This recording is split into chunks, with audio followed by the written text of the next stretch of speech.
tayo sa Taoyuan. Lapit-lapit na tayo. So yun ko kababalin, dito na tayo sa may Taoyuan Station. Hello vlog. Good morning mga idol. Yan, outfit check. So what's up ko kababali, ngayong araw ay pupunta tayo ng Taoyuan, Taiwan. At kikitain ko yung sister ni Bebe Love kasi galing siyang Pilipinas, nagbakasyon siya at pauwi pa lang din siya ngayong araw na to. So inagahan ko na yung punta kasi meron tayong kukuhaning goods at baka kung bukas pa kasi natin kukunin masira, kaya pupuntahan na natin ngayon para matikman na din natin kasi baka nga masira, sayang. Sayang yung effort ng nagpadala ni Mars Regine na bibingka kakanin, kasi kung bukas pa yun baka masira na kasi kahapon pa yata niya binigay o inabot. Pupuntahan natin ngayon, tsaka yung mga padala ni Bebe Love syempre na request natin. Tapos yung gamot, yun yung importante, yung gamot. Kunti lang naman yung pinabili kong gamot, pang emergency kung lagnatin tayo, sumakit ulo natin. So ang biyahe pala natin ay 2 hours papunta ng Taoyuan. So dito lang muna at samahan nyo ko kapabay. Let's go. So ayun ko kapabay, medyo may kalamigan ngayon. At ako'y nangangatog. Medyo makapal na yung jacket ko pero lamig pa rin. Dapat pala nagbaon ako ng bubble jacket kasi baka gabihin tayo tapos baka mas lumamig pa mama. So ang biyahe pa natin ay 1 hour and 37 minutes.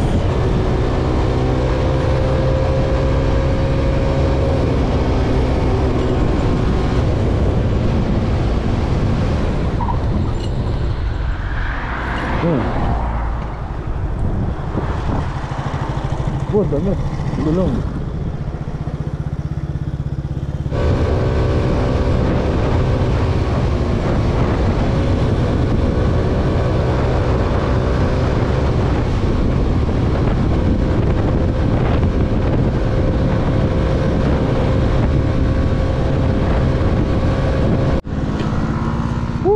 So ayun ko kababali, 46 minutes. So pag may nakita akong 7-Eleven, papahinga muna ako kasi ang lamig. Mas lumamig nung dumating ako dito sa bandang Taoyuan na yata to kasi 40 minutes na rin kaya natin grabe ba. So hanap na lang muna ako ng 7-Eleven tapos papahinga muna tayo kasi hindi pa rin ako kumakain, hindi pa ako nag-aalmusal, kaya kakain muna tayo.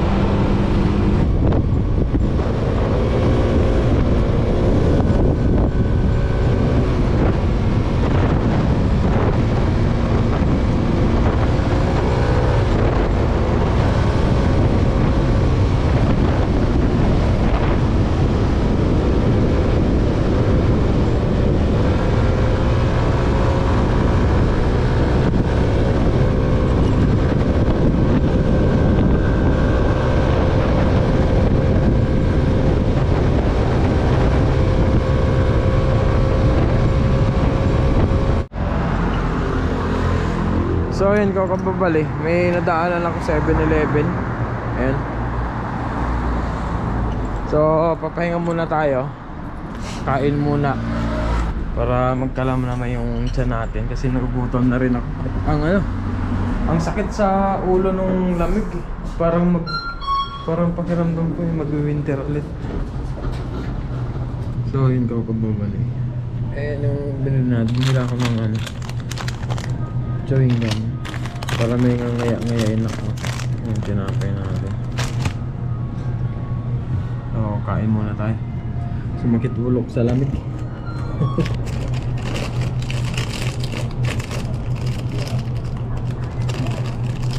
So yun sinamnam sa harap. So So si Bebe Lab pala yung nagbigay ng pangalan na Namnam dyan sa motor natin na gamit.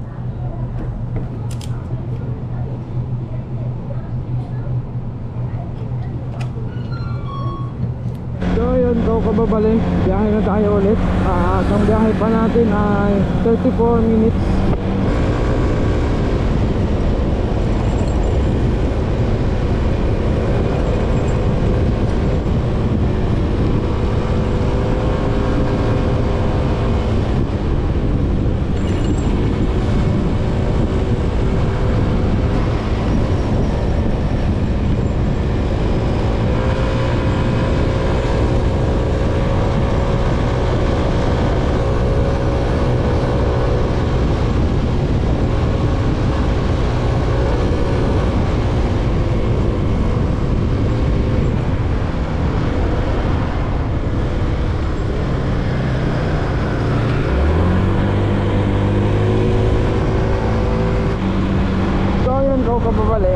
Dito na tayo sa Taoyuan.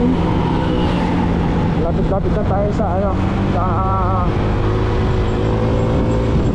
train station. At pagkarating natin ang train station, antayin ulit natin sila sister ni Bebe Lab. Kasi babiyahe pa yun, pauwi ng dorm nila mula dun sa sa airport. Siguro makakauwi ng dorm nila yan mga 3 to 4 PM na. So ayun, kakababalik, dito na tayo sa may Taoyuan Station. So tatambay muna tayo, maglalakad-lakad tayo. So magandang tumambay dito. Yan, Taoyuan Station. So time check tayo, 2:22 ng hapon. At mag-aantay tayo siguro hanggang mga 3:30 or 4. Tapos diretso tayo doon sa may dorm nila Les, kapatid ni Bebe Lab, no? So ayun, kababalik, dito tayo sa may Family Mart. At yan yung station sa anak natin. Yan lang yung station.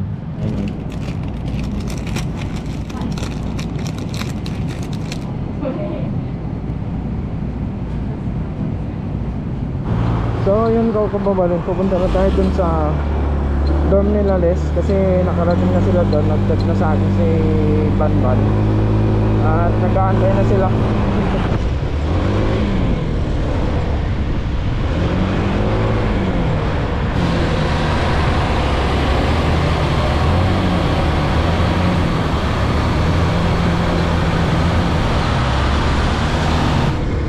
Okay, na tayo. Dito ako nakakababalik. Ayan yung dorm nila, yung motel na yan. Ayan yung dorm nila Les. Motel siya pero ginawang dorm.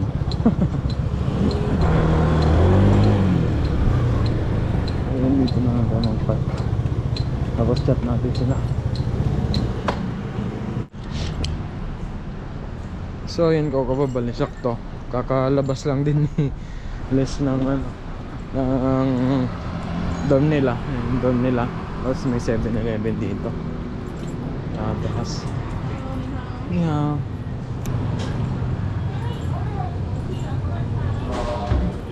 Ay, wala naman ng maleta ko kayo na wala. Hello vlog. Welcome to my guys. Welcome to my guys. Grabe, good pa talaga.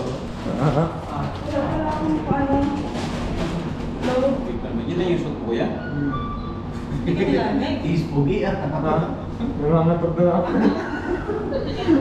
Pagdating ko dito sa bandang Patungit, tayo. Lamig na eh. Oo, ang hangin. Hangin.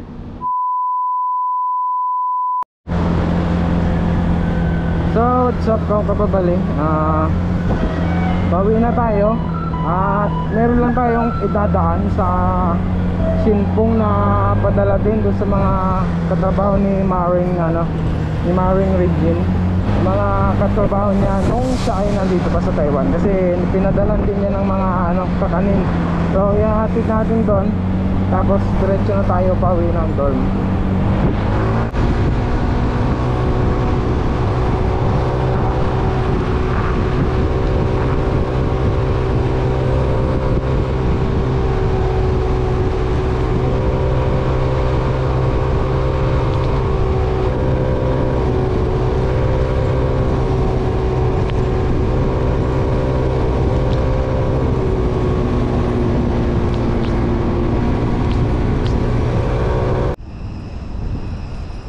So what's up po kababali, nandito na tayo sa dorm ng ni Maring Regine, at doon ko inabot yung yung package natin, no. At hindi na ako nakapag-video ng inabot ko kasi nasa bag yung GoPro natin na maambon. May crack kasi to kaya hindi ko na nilabas, baka mabasa pa. Siyempre masira. Ayan. So good na tayo, uwi na tayo.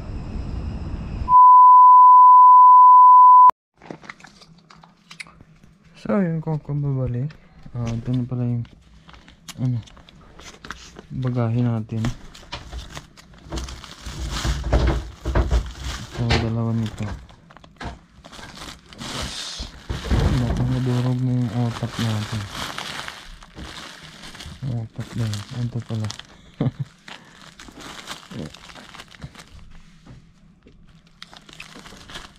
Mga padala ni Bebe Lab. Tapos ito yung bibingka pala, burog na. Tapos ayan, ito yung binibili ko dati sa tindahan Tapos meron tayo nito PI. Tapos gamot pa.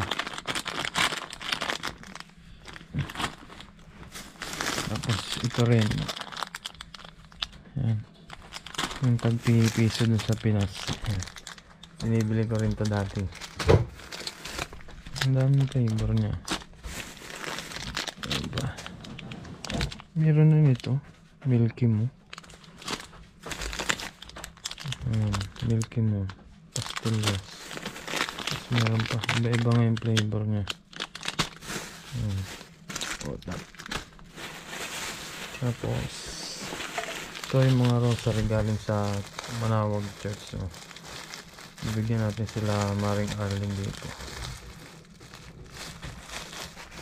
Tapos yung relaw na regalo ni Bebe Love sa atin. Ayan. Kasi yung binayad sa atin kanina nung naghatid tayo ng goods, nawala, nalaglag. Yes, may marimar. Meron pa nito, yung bracelet. Ito yata yung trending sa TikTok na matibay daw.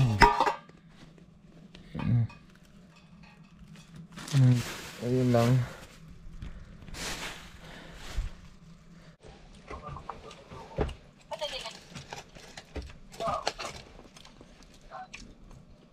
Para sa pala, makakani ay